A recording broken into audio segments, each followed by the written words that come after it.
Welcome back, everybody, to another Ludini Rock and Roll Circus Musicians Mastermind. Today's topic, are these four trends really going to be the future of the music business? Soundcharts.com recently laid out four trends that they see as the future of the music business, including the effect of AI. Really interesting topic there.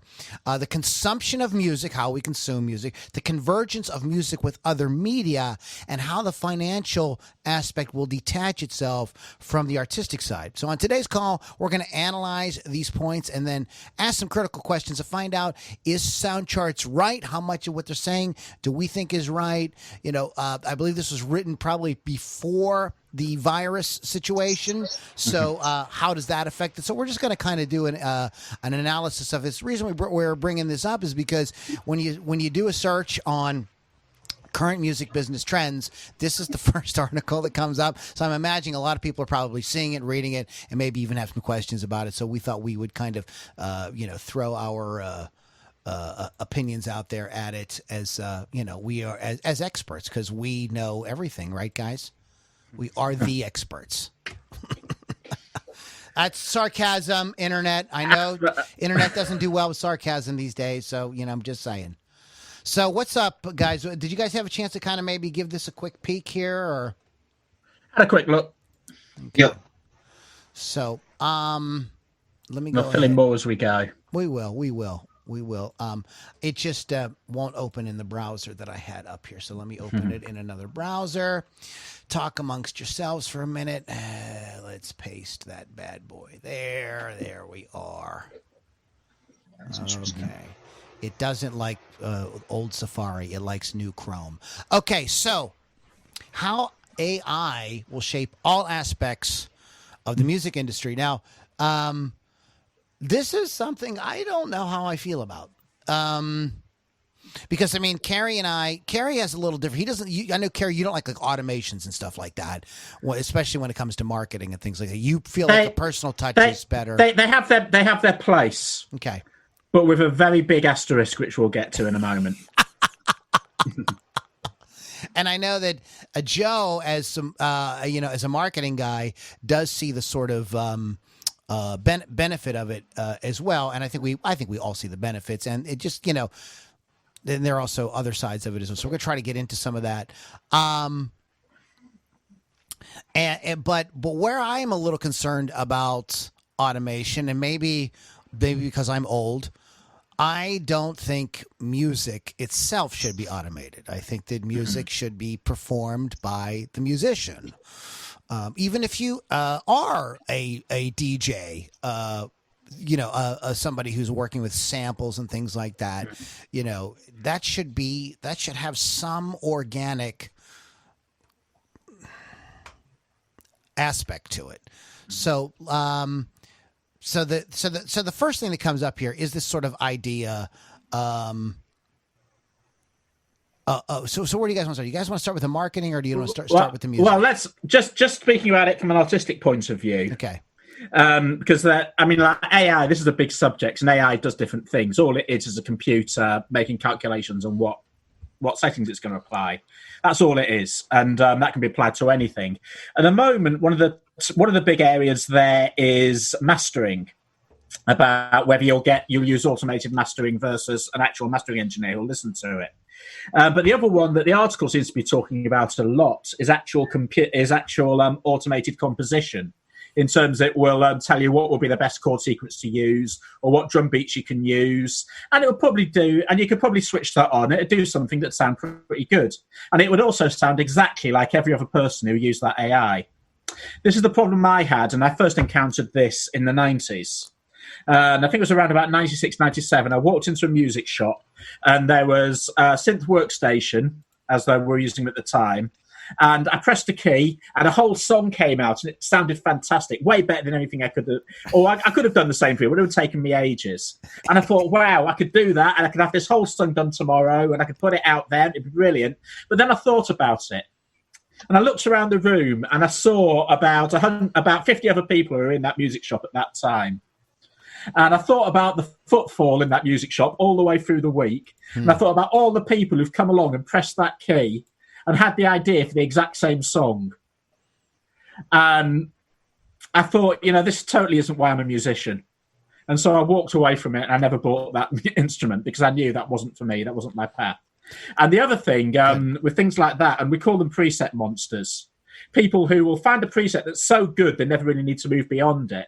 The problem is that little bit of moving beyond it, that little bit of imperfection, is what's going to make you stand out as an artist.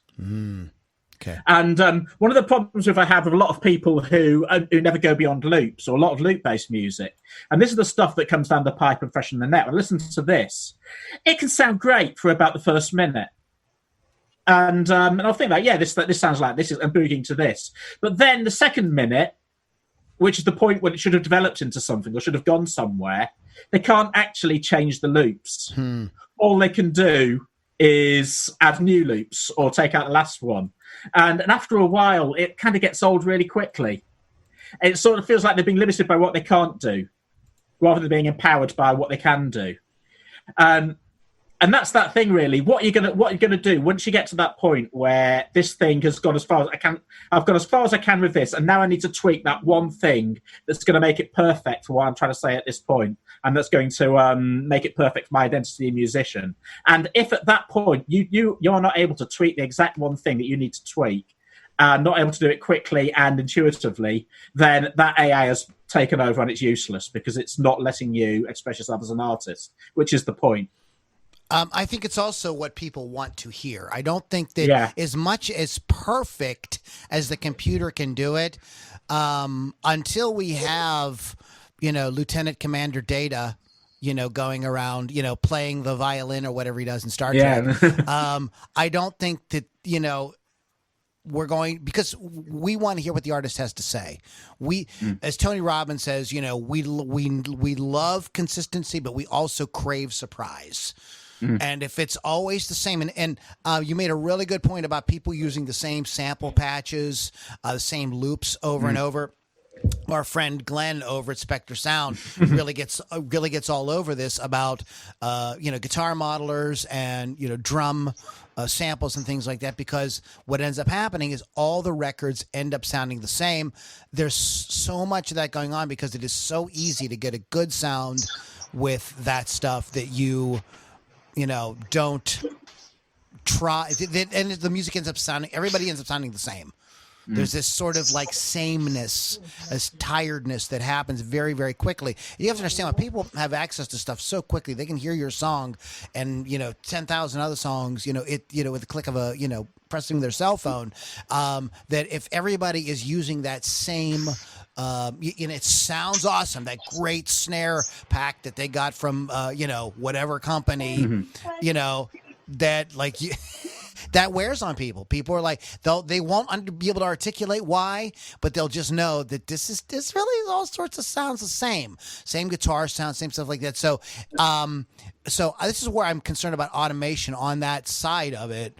I think on the marketing side of things, there are things that could be done in terms of, I think what will happen is just in terms of being able, because this is what soundcharts does, by the way. This is not advertising for soundcharts. I have no affiliation with them, nor do I testify whether their service is good or bad. But what they are all about there is the data analysis of who is buying what, and so that you could talk to that audience better. And I think that automation in terms of the computers being able to show you it's these type of people, so you can define your niche maybe a little easier, a little quicker, and go and get the music to people. And I think it helps the consumer too, because they don't want to be bogged down with going through thousands and thousands of songs to find 4 or 5 that they like. So I think that it has its place. Joe, do you have any comments on AI in terms of the marketing space? Carrie and I have a few comments from AI and content creation. Right now, Tony Robbins interviewed a AI robot, and that robot, he sat down and spoke to and interacted with him, and it had emotional faces and stuff, but it seemed like the conversation wasn't fluent. It wasn't like a smooth person-to-person conversation yet, but it's gonna get there. I mean, they're putting so many advancements into it. This isn't something that's gonna go away. So it's not there yet. Now, taking it into a content creation standpoint, about a year ago, I actually had a client who bought an AI system, and that AI system was intentionally meant to create articles for SEO. So it would go out, it would search the net for keywords, it would pull in a bunch of articles, and then it would mash those articles together, rewrite it for you, and then you were supposed to just be able to put it out there on the net to get SEO to come back to your website. This didn't work very well because there were a lot of mistakes. There were phrases right after each other that didn't quite make sense. But it was a beginning point. Like if you didn't know what you were going to write about, you just wanted to write on a topic, it did give you a very good beginning point.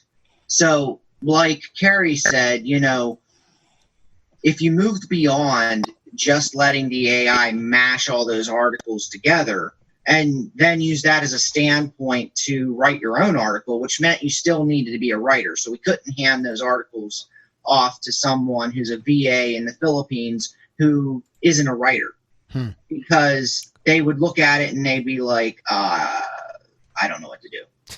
You know what I mean? Looks good to me. Yeah, exactly. That's exactly what happened. Looks good to me. Published it on the blog, and it didn't do anything. Right. It didn't make any sense.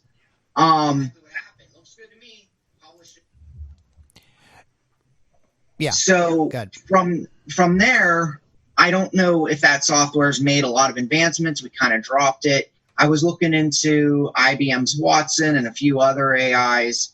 And for the everyday person at that standpoint, those were not quite affordable. But to go out and figure out, okay, someone just bought a electric guitar. They're most likely going to need this, and this. They may need lessons. They may need this. They may need that. And to base the standpoint off of, okay, you just had this interaction. We found it online. Now we know you're going to need one of these things, or you're going to be interested in this or interested in that. That stuff is already available. It's been available for years. It's just, like I said, it's not something that the everyday person can get a hold of. It's not in ClickFunnels or WordPress or something like that. But that stuff will get more affordable as time moves on. The thing you got to remember is it's going to take a human being to input some of that stuff for a long time. And then I don't know where it's going to go from there. I'm not pretending to be an expert on the algorithms and everything on AI. You know what I mean? I think that you make a great point about it. And I think that maybe just having these things give you the sort of maybe bullet points that maybe are out there that are swimming around. And then, I work with an awesome a writer who writes for my brick and mortar. I don't know why I'm not hiring her to write for my music business. I should put you in touch. Do you know Renee Hoy, Joe? I know she wrote. Yeah, she's fantastic. I'm gonna reach out to her then. Yeah, so she is she's really really really good. She writes my brick and mortars newsletter and things like that. Very efficient, but because she is, she's a real person, and she is very fluent in the English language. It is her main language, and she knows writing and educated on that. That's a niche for her. She's going to be able to take those, ideas and turn them into something. So that is a place where you can, outsource something, to somebody like that. She is not a $5 person on Fiverr, though. I suspect that, and I heard John Ojaka talk about this, Carrie. I don't know if you'd ever heard him, but he did he gave a talk on how he gave an example of how he had done an article and he had done it just the way Joe had talked about, and he said it was absolutely terrible. He showed it to the class, it just was really clunky. And Michael and I experimented with this a couple of years ago, and they were really terrible. Like, Mike is great dude. He's in the Philippines. He's a VA in the Philippines, and he doesn't have the kind of like writing savvy that like, somebody like me or Renee or Joe would have. Even Carrie. Carrie writes for a blog. So, see him, it was like, oh, looks good to me. I'm like, no, this isn't going to fly. So we just, we unplugged from that and stopped doing it. So it is limited right now. Where can it go in the future? I mean, it is, the technology is expanding exponentially. So who knows?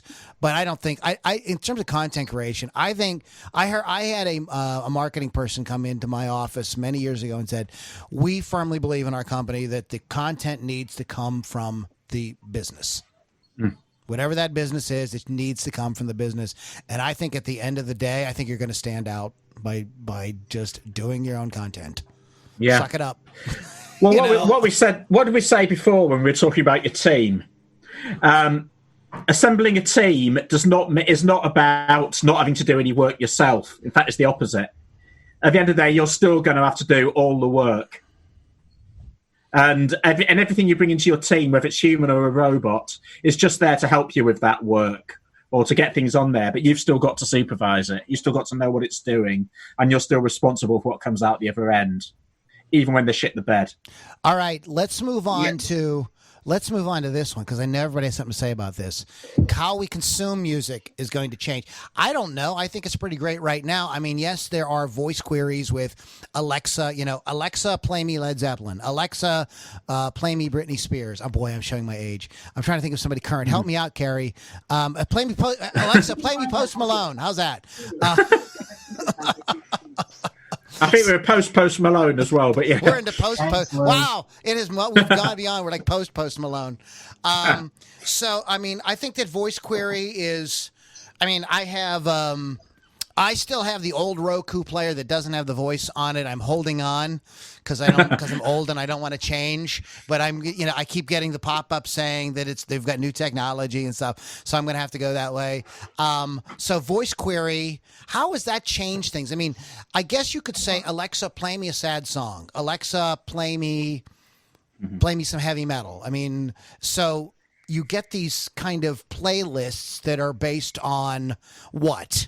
Ideas, mood, as opposed to play me the Black Sabbath catalog, right? So is this do you guys see this as maybe more of a thing as we move forward?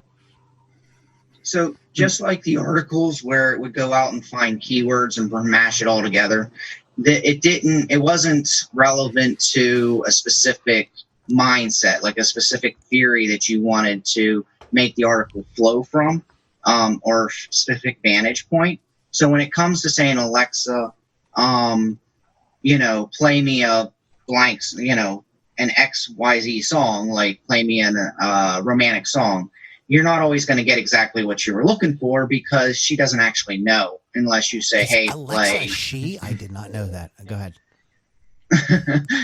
So, you can change its name too. Oh. So, yeah, if you're let's say you're a girl and you don't want to talk to a girl all the time, you want to talk to a guy. I don't know if you can change the voice, but I know you can change the name. Oh. But anyway, so let's say you want to do a search and you just want a specific like type of song. You're better off just to say, hey, play this song, which I do all the time. You know what I mean? My 6-year-old does all the time. I mean, the closest I come to it is on Spotify. Is if I'm in the mood in particular, I'll come up with a track that I've got in my mind that exemplifies it, and then hit radio on from that. It's not always valuable. Generally, it'll do something at least in the same genre, or that things will stem on from that. It's all right. While that's hit or miss, I find that the more you use it, Carrie, the more hit you get and less miss, because it gets to know. Maybe this is spooky for some folks. But it does kind of get to know you. over like everything that you pick on there all the time. And I have to say that Spotify and I have an awesome relationship. Spotify almost always plays me amazing stuff, but I am very active on it. I use it daily, probably picking stuff, telling it to play me a radio, and I will de-like. There's like a button you can press if like something you feels like no, Alexa or Spotify, this doesn't work. You can hit a button and it will take that song out of the mix for you, so it won't do that again. So you can sort of slap its hands and say, no, not that song. So I think that is really powerful. And I have noticed over the past couple of years that has just gotten better and better and better and better. And there are playlists based on mood. And we talked about optimizing Spotify a few podcasts ago. And one of the things that you can do is instead of just creating like a heavy metal playlist or a techno playlist or whatever and putting your music on there, create, rock and roll workout playlist, things like that. Because that's what people are like, oh, I want to go for a walk. I'm going to the gym and I'm going to power lift, so they're going to be looking for and I'm just using exercise. It could be anything. I want to meditate. There's tons of people that have made playlists based on these type of ideas. What about the album? Because they're calling this the post-album era. Yeah, well, it's been the post-album era for the past 25 years, hasn't it, according to... Carrie, go. I love when you talk about this. Go ahead. Right, no. My attitude to the post-album era is because ultimately... if you are deeply into music and you're into that, there are times when you just want to hear a track. And this is something I think often, and apologies to Joe here, because I know you're regular marketing. Marketing guys tend not to get this because what they can see is numbers. And this is I'm talking about the sort of marketing guy who thinks that a robot making a pop song is going to succeed human beings to the point where you don't need to do it anymore. Because as far as they're concerned, of course not, because they only see it in that way. Yeah. But if you're an actual music enthusiast, in that you look out for music and art that's going to move you in a certain way, then you're going to want that. There's going to be times when you want tracks that come together like that, that's short terms. But then there's times when you just want to sit down and spend an hour in the company with an artist who's going to take you on a journey. And that's what a good album does. An album is not just a random collection of songs. It is a record of what that artist was doing at that particular time in their career. And it will take you there will be, even in the CD area, I still see albums in terms of sides. There will be... starting going up to the midpoint, which is the end of side one. Then it takes you through again, right up to the semi-final slot and the climax. And that whole thing is in itself a satisfying journey. Now, albums that do not deliver that, fine. A lot. End them tomorrow. But the idea that albums that do that they're also going to sort of go... I still want to hear a good album, because there are times when, look, I've got an hour now, I'm going to sit in the bath or whatever. I've got an hour, I'm driving off to the next city and it's going to take me an hour to get there. So I want to put on an album. I want to spend that time in the company of one artist who's going to take me somewhere. And that's when you're going to listen to an album. Okay. And I want to add to what you're saying, because I agree, amen, brother, on all that. But what has to happen, guys, you have to make music that is good. Like you I think here's where the album started into decline. The album started in decline in the 90s when you had these bands that they had like a great song, and you bought the album and you were like, what the hell is this? The rest of it was filler. And it just became something that started to happen more and more and more. The other phenomenon was bands would put out a great first album because it took them 5 years to write all those songs and really hone it. They played it live a bunch, and then they went in the studio and put out a great album. Then the second album, they couldn't do it again. So people started to get down on the album because they felt like time was being wasted, energy was being wasted, attention was being wasted. So some of this lies with the musician. People will love to listen to your album, I think, if it is a good album. Make all killer, no filler, guys. Just really make sure that every song, you just don't want to fill up an album just because, we have to make an album. So I don't know, just throw this together, slap that together. You can't do that because people have so many options nowadays, even more so than ever. So if you're good, albums are great. And I agree with Carrie, but make them good. Make it go like, wow, man, all these songs are really good. And this was a problem with that era when, certainly in the 90s, because some CDs could go to 80 minutes, and I think there were pressure on the record companies to actually fill up that 80 minutes of the artist. That is such a I'm not knocking capitalism, but it's such a capitalist kind of idea. You know what I mean? Well, we have to fill up the whole thing. Give people maximum. Even if it's shit. Yeah, and that meant that a lot that journey of going an album. Either there'd be a lot of stuff that would just stall you along the way, which is just in there to make the time up. Exactly. Or it would reach a climax point in that album. And you think, yeah, this is it. But then you realise that you've still got 20 minutes of things goes left. I've had, what was it the guy said to me that time about the pot's boiled over and I'm not hungry anymore? Yep. And so many albums in the 90s hit that point where the pot boiled over and you weren't hungry anymore. And it reflected badly on the album. And another thing with this is there are great albums from the late 60s, 70s, and 80s, etc. And I feel that some of these artists have screwed them up a bit by adding extra tracks. So you go on Spotify and there's the re-release of Who's Next. I know that album Sideways is one of my favorite albums of all time. And I pulled it up on Spotify a couple of years ago. I'm like, oh, yes, I'm just in the mood to listen to this. I was just chilling out, having a drink, and the album finishes, and then more songs keep playing. I'm like, no, these songs aren't on the album. What? Like, it has a big finish, and then, like, it keeps, like, no, it's done. Stop. So that's an example of, like, how you can overdo it. Make everything count, even if it's 7 songs or whatever it's going to be. Just make sure that they're absolutely killer.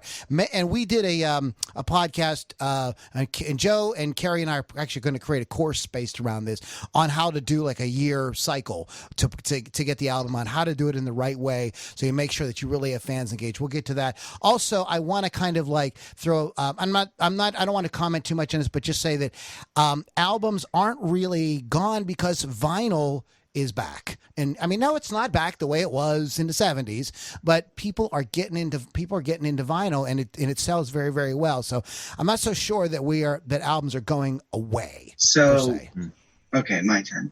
So the marketing guy's got to say something. As far as the albums go, there's so many albums that I just don't get it. Like you listen to the album, you listen to one song and it's about this, and it's, someone trying to make enough money, on love, and they're trying to like, it's lovey-dovey, but at the same time, there's some struggle in it. And then you go to the next song, and then you go to the next song, and it's like, they don't quite jive all together. And a lot of newer artists, like you said, just don't do that. With AI, you can go on and ask for a certain mood, a certain, environment, and I don't do it because I don't spend my time on this stuff like you guys do. If I brought my 21-year-old son up, he would tell you all about it because that's all he does is sit outside, smoke, and listen to music. Like, he knows all these platforms well. But when I sit out there and listen to him playing it, it takes me through an emotional feeling over 2 or 3 hours, and it brings up songs that go right along with each other, and it keeps that mood flowing. Not like an album would. So AI has its place, and having individual songs that can be put together one after another to create a mood and an environment is a definite skill. And I know there's people out there who do that. I don't know what they're called. Are they DJs or mixologists? I don't know, whatever. So that definitely has its place. Now, when it comes to vinyl and it comes to like the nostalgia of wanting an album itself, you either got really engraved with the artist at some point, or you grew up with the music, or for some reason you already have a connection to that and you want that. So it's not like it's going to ever completely go away unless we lose contact with the artist themselves at some point, which is totally possible. Happen. But I think the way the guerrilla marketing approach kind of supersedes or prevents that, because the reason people are listening, and this has to do with you who are listening. This is not going to apply to Ozzy Osbourne and Post Malone and people like that. I'm talking about people like indie artists. The reason Amanda, what's her name? Amanda Palmer, people like that, they built a career on the relationship with the audience. So I think for artists like that the album can actually be very, very, very, very powerful. It may go away for people. Well, like Sheryl Crow announced last year, she released one last album. She's like, I'm not releasing any more albums ever. But what I'm this just going to put article out is singles. saying- But if we're doing if we're putting our money where our mouth is, which is creating relationships with the audience, those folks are invested in us, so they're going to want to know what we're doing. Maybe they're supporting us on Patreon. Believe me, if I'm supporting an artist on Patreon who puts out a record, I want to hear every freaking song, and it better be good. Okay, like that's so people that do so that's the kind of market we're kind of talking about primarily. Joe, you're absolutely right. Though you're right too. You're absolutely right, and that goes back to like this idea of people wanting to hear music based on a mood or based on an activity that they are doing, and these platforms do supply that. And the only thing we can hope is that people that are more casual listeners like that might be really turned on by something you do and maybe want to hear the whole album. But that is the same thing in any business, right, guys? Aren't there stores that like you go to all the time, but then there's stores that like I don't go to the store. They have some cool stuff, but I only go there once a year because I only need such and such once a year. And I think it's kind of the same thing with art. There's going to be people that you love and you patronize and you go to their check, and there's going to be people you're just kind of casual listeners with. Oh, that's a cool song. I'm not going to run out and join their Facebook group, but yeah, I like that song they do. So I think that it's not going to be like a one or the other. I'm just kind of reiterating what Joe That's just the said. entire theory of a funnel and of funnel marketing. And that's, I think, why this article is saying that it gives better opportunity for monetization. Because if you go to these areas and you listen to a playlist and you're like, man, that song really hit home. I really enjoy her voice. I really enjoy the instrumentals.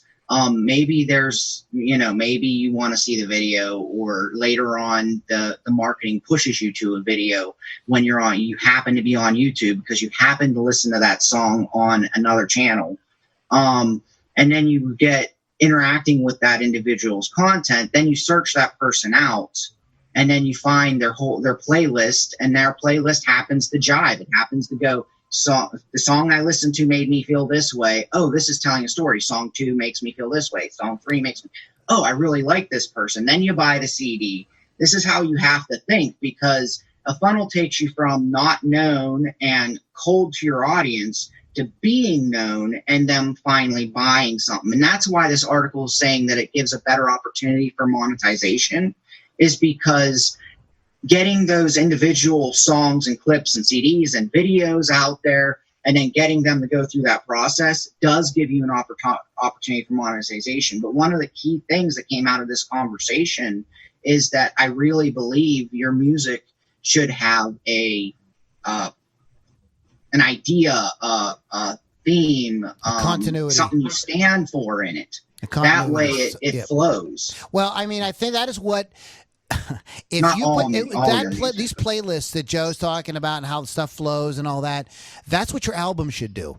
So I want to get off the album thing. We got other stuff to cover, but that is really right, Carrie. The album should every song on that album should, like, if the album is called Sgt. Pepper's Lonely Hearts Club Band, you better have this. Your album better take people through this journey about what's going on and Sgt. Pepper's, and and that is. I mean, that is an extreme example. Okay, that's and then it ends up with it, and then to use that example, it will end up with A Day in the Life, which has the massive orchestral hit at the end and the slide. So here we are in the universe at the end of it. Yeah. So I've never heard it's like coming out of the water slide at the end. Yeah. Would you say, Joe? So I've never heard that band or that album, but I would assume that if I hear that name, it's going to start off someone's really lonely. It's a very lonely feeling. The music's mellow. It's sad almost. And what would be great is if eventually it reached a climax to where they did a turn. They got excited. They got, maybe they fell in love, whatever. That's exactly what the album does. It's it's like, but that's an example of like what, Carrie, like one of the greatest albums, if not the greatest album considered by most critics. Anyways, I want to get off of this. Let's move on. Well, yeah, it was the good. It was the proto concept album by the Beatles. Yes. Okay. So let's talk about this because I number 3 here I felt was like a little duh because I feel like music, fashion, movies, TV, all of that. TV has moved to the internet. Okay, whatever. Rock stars have always been involved in these things. I mean, we did a show, we did a podcast a week or so ago about rock star cameos.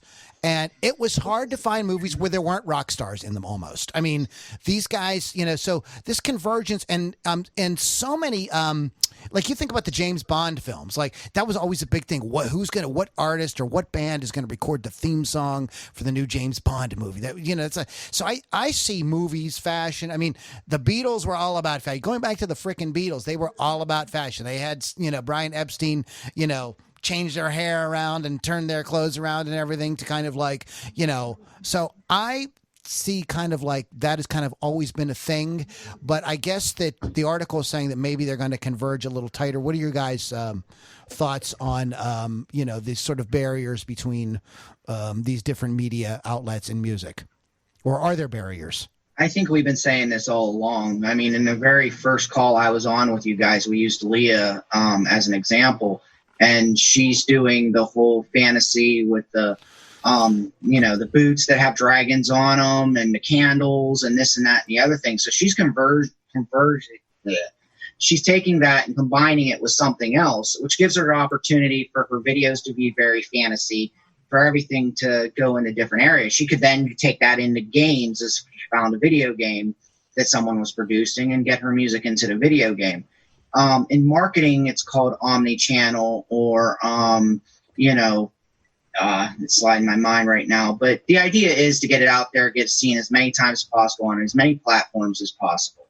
And that's definitely something musicians want to be doing. And I think it in the more broader markets for a long time now. It's just indie artists have to realize that they need to do it, and they have opportunities to do it in other areas. Good point. You can work. There's things. I mean, I don't want to give a lot of advice today because I want to cover this. But something like maybe working with a gamer. I don't know. Could be some way to kind of start that relationship, get your foot in that door. I mean, when everybody talks about video games and music, I mean, the first thing now this game is no longer popular, but it was really popular about 10, 15 years ago, Guitar Hero. And there's a lot of music that people had forgotten about that kind of started getting bumped back, just like the Geico commercial with Rat. I have an example. But a lot of these songs like More Than a Feeling and these Journey songs that like it bought. I'll tell you. There's a classic example there. Go ahead. Did they have "Keep Yourself Alive" by Queen on there? I think so. And now, "Keep Yourself Alive" is an interesting one because right at the start of their career, Queen released "Keep Yourself Alive" as a single repeatedly. They did it first of all in the first album, and it bombed. It didn't do any business at all until I think it was Seven Seas of Rye was their first hit single.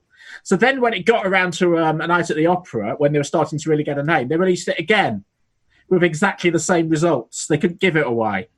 So every time they tried to release "Keep Yourself Alive" as a single, it did nothing. And it was their other songs that ended up making their career. And then finally, I think it ended up on Guitar Hero. And suddenly people realised, hey, there's this great song called "Keep Yourself Alive" by Queen.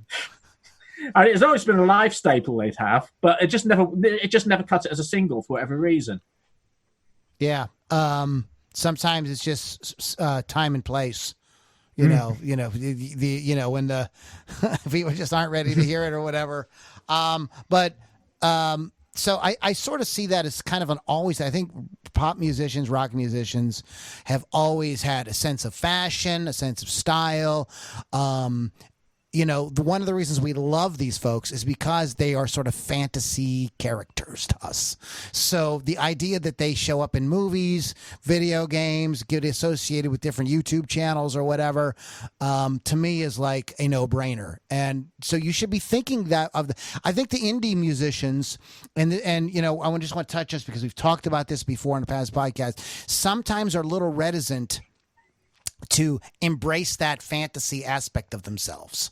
But we all want that from you. You know what I mean? I like the fact that, you show me your studio and you're working on stuff and everything. But I also, when I see your album cover, man, I kind of want to be transported.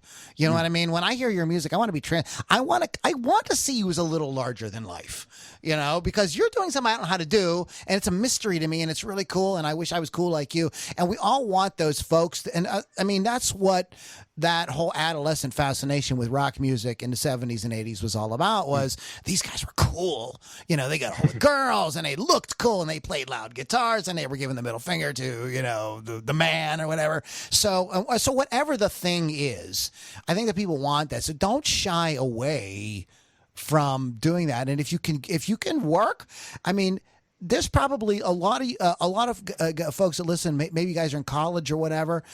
There's a film department. There's a computer department in your college. Start talking to those guys, because guys are developing games or things like that. They may be they may be totally hot to work with a musician. Guys that are making small indie films. I scored an indie film many years ago. It was super fun to do, and it got my name out there a bit. I should have done more. I haven't never followed up with that. So they're great opportunities, because the indie filmmakers want people to see their movie, so they're going to be promoting for you. It's an opportunity to be heard by a lot of people. So don't shy away from that stuff, and embrace your rock starness. Right, Gary? Oh, yeah. The other thing about talking with the film department, the art department, all these other things, this is culture. Yeah. As a musician, you are part of popular culture, and that means everything. So get to know everything. It's a good point. Know what books are in that saying. You should, that's the other thing. If you're a musician and you're only being inspired by music, you're cutting off a whole lot of what's going to be talking to people's lives. So yeah, watch movies, watch TV, read books, play games. All of these things are part of culture, and culture is what we're in the business of. And I just want to make one more clarification on the article. I don't necessarily see is music having to compete with these other formats. What I see is these other formats as an opportunity for musicians to work in different ways, into joint venture with other companies doing different things, whether it be gaming or whatever. Let's talk. The other thing is with that, just one last point on that. Certainly when I was growing up, and I was gaming, particularly in the 16-bit era. This was before there was lots of voice acting you had to listen to when you were playing a game, and it all came along in text. Oftentimes, I might listen to the game the first few playthroughs just so I could hear what the soundtrack's like.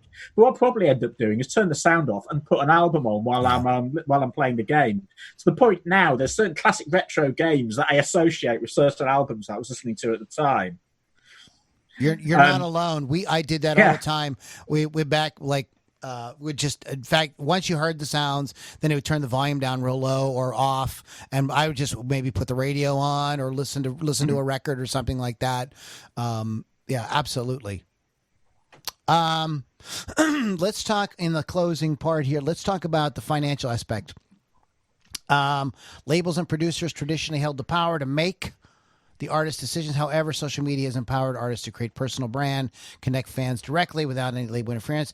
This will lead to labels taking more of a VC-like approach, handling the financials, while the artists and their manager focus on artistic direction and brand building. Those of you that listen to us, you're again probably going like, well, duh. That's exactly what I'm doing. But this brings up a question, Carrie and Joe. Is a record label for most people even something we should be even like all that concerned about? What's a record label do? Exactly. Joe doesn't even know what a record label does. I mean, I'm not making fun out of you. I'm like, that's a good point. Just the fact that you had to ask that question. I don't know. Like, you know what basically what you're doing for me with the other thing, I mean, that's basically that's not just what a record label does, but they handle like the marketing and the advertising and connecting with the fans and things like that. Traditionally, that's what they've done, the branding and things like that. But what ends up happening is they've also meddled heavily in the artistic side of things, which made a lot of artists very upset.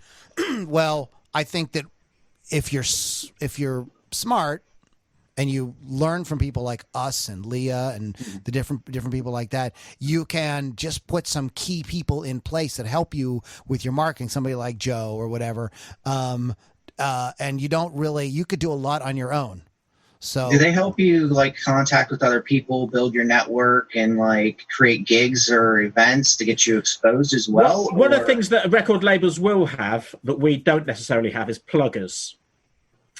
And pluggers are one of the vital people in the music industry that aren't always, I don't know if I call them unsung heroes, because the people that know what they do know how important they are. But what pluggers do is they go along to radio stations and music stores and all the other places with armfuls of records, and they make that radio station want to play that record, or they make that record store want to play.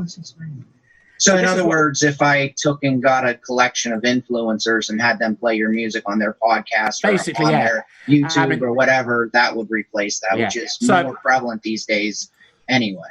Well, pluggers are the guys who are known by the DJs at radio stations. Okay. They are the guys that are going to be able to get it on, who will be able to have the contacts to make people, get them on the playlist they need to be and get them to that higher level. So in answer to your question about what the record labels do, if you want to be a superstar touring the world and getting the Mercury Music Prize and all the rest, at that level you need to be on a label.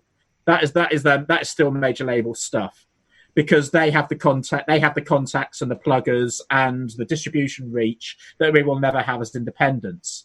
But below that point, at an independent level, it's a lot less clear cut. And what you certainly don't need, and this was the thing before when record labels did have the power, would be where you had this idea that if you're a musician, you couldn't even get on the ladder. You couldn't even say you had a career until you were signed to a label. And initially that would lead to things like the dreaded shelving contract. Do you know what that is?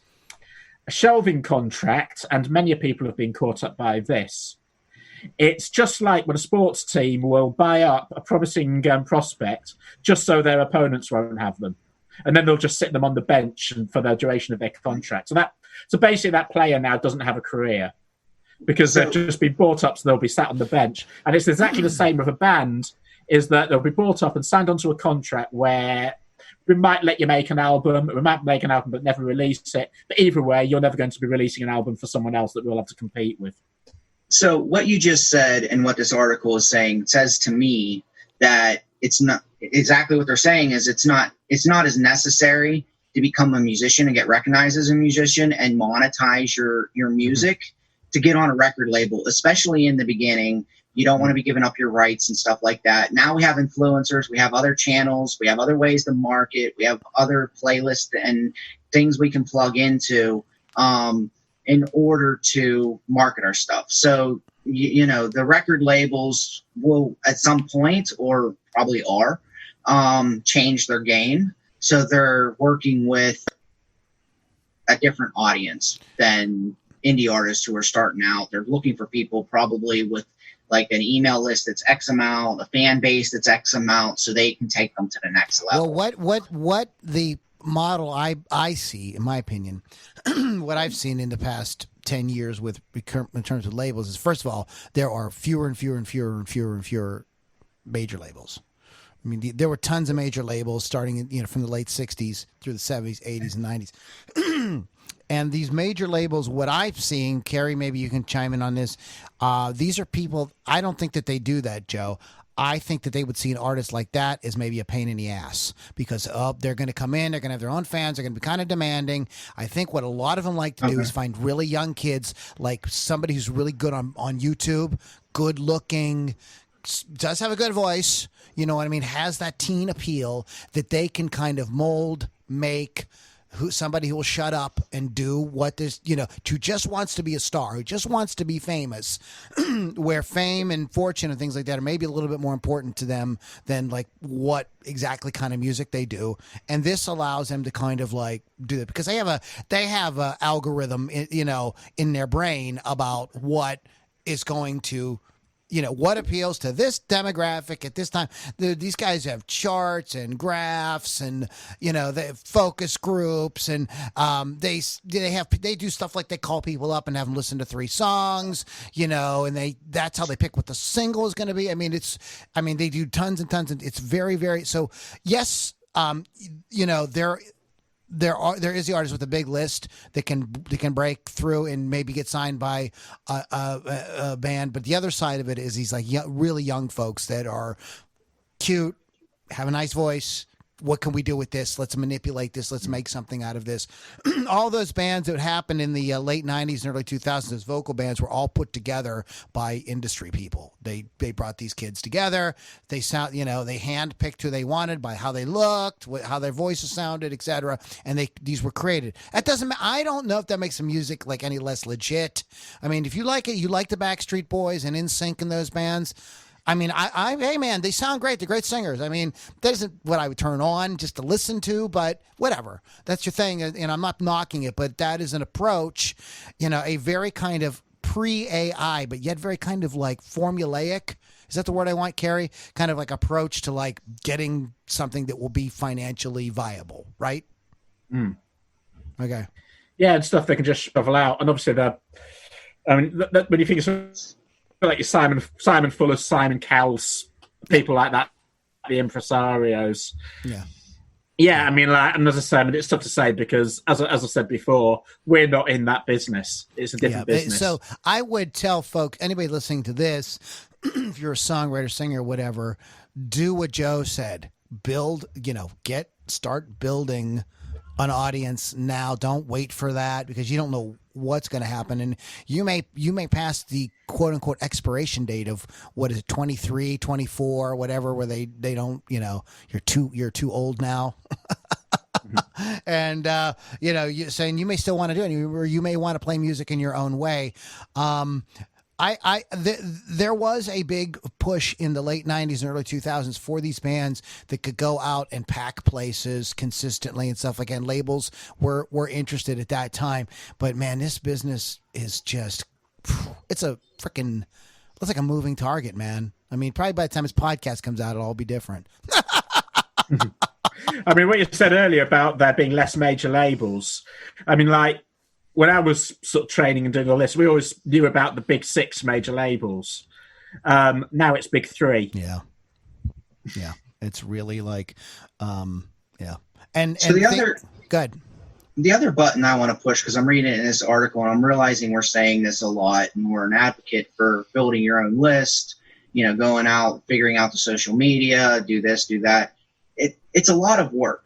So there's a lot of things that you have to do, and that will take you away from actually developing your music. And this article here says that with more and more managers taking the power back to run things directly, something they're starting to realize is that their operation needs solid structure and support.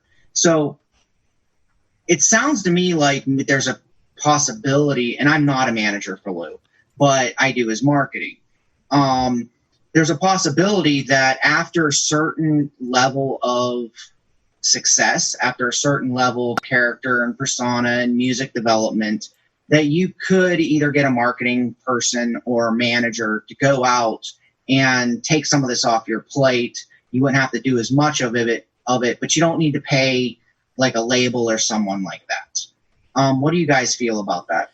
Yeah, I mean, like this, what that puts me in mind of, Stan Lee in his autobiography, when he was said about when they were in the golden age of Marvel, when they were putting the comic books out, he said that it sort of felt like that in the creative side of Marvel, where they were making the comics, they were like the children. And then in the office next door, where all the marketing guys were, and the people who were putting the comics out on the newsstands, they were like the grown-ups. And they kind of needed the grown-ups to look after them. But because they had the grown-ups doing all that stuff, it meant that they could go ahead and make the comics and make Marvel what it was.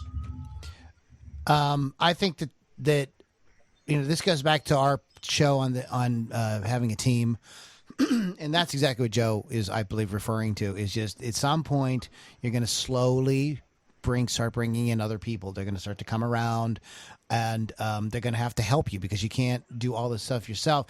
I think also that era of having the grown-ups facilitated a lot of the shenanigans that happened in the 60s, 70s, and 80s, and some of the 90s with the bands, and the legendary stories of the antics on tour and in the studio and stuff, because they knew that there was the grown-up accountant or lawyer or manager who would fix the problem, so they would just do whatever they wanted to do.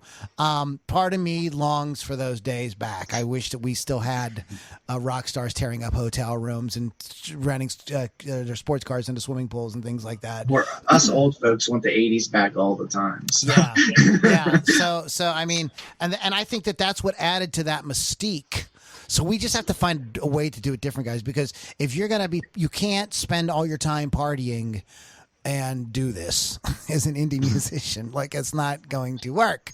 So we have to find other ways to kind of be legendary, exciting fantasy characters to our fans. Check out the article. I put a link to it in the show notes. It's at soundcharts.com/blog/music industry trends, or just search current music industry trends on Google, and it's the first thing that comes up. And hey, so what do you think about it? Do you think this is BS? I think that they make some good points. I think they we agree and disagree on there's a couple things we didn't really get to, but I think we caught the gist of it. So I kind of have an interesting idea if you guys still have 5 minutes. So with Michael Jackson, with that whole thing, they had him as a hologram. They projected him onto the stage, right? Mm-hmm. And he actually does concerts. I believe it's actually a show in Vegas at this point too. I may be wrong. So with that, and the idea that as a marketer, I can create a spokesperson, like a made-up spokesperson, 3D. You see it on the screen. It's a person that represents the business, but they're not real at all. And I can make it talk and say whatever I want it to say and become an actual influencer. I think there is a possibility in the future that you're going to have musicians pop up that just don't exist. You're going to have, well, we're not going to go there, but you're going to have all kinds of different areas where this is going to come. They've done that already in Japan. There is there are some virtual pop stars that they came up with software in Japan with much ballyhoo. So that day arrived about 10 years ago. They've done it. I wonder why something like that hasn't taken off in America. Wait a minute. But there's still a person 10 years ago. You would still have needed somebody to actually sing and play if they're singing and playing, right?